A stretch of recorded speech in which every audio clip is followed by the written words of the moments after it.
Principio di incendio e tanta paura al Conservatorio Pollini di Padova, a 2 passi dall'Iston, evacuati 150 studenti e 20 tra docenti e impiegati. Il guasto è avvenuto in una cabina elettrica cosiddetta di media tensione, posizionata nel Conservatorio nei locali bassi della scuola di musica in via Carlo Cassan. Immediato l'arrivo di un mezzo dei vigili del fuoco che constatavano come si trattasse per fortuna solo di fumo causato dalla perdita di isolamento di alcuni cavi.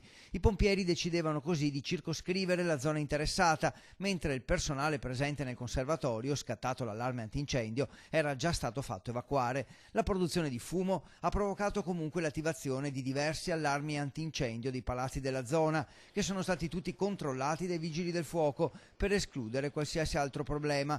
Alcuni locali del conservatorio interessati dal fumo sono stati subito areati con gli elettroventilatori e tornati utilizzabili dopo circa un'ora. Subito a lavori tecnici dell'energia elettrica per la riparazione del guasto e per ridare corrente alle utenze interessate dal blackout lungo via Cassan. Le operazioni di soccorso dei vigili del fuoco sono terminate dopo circa un'ora.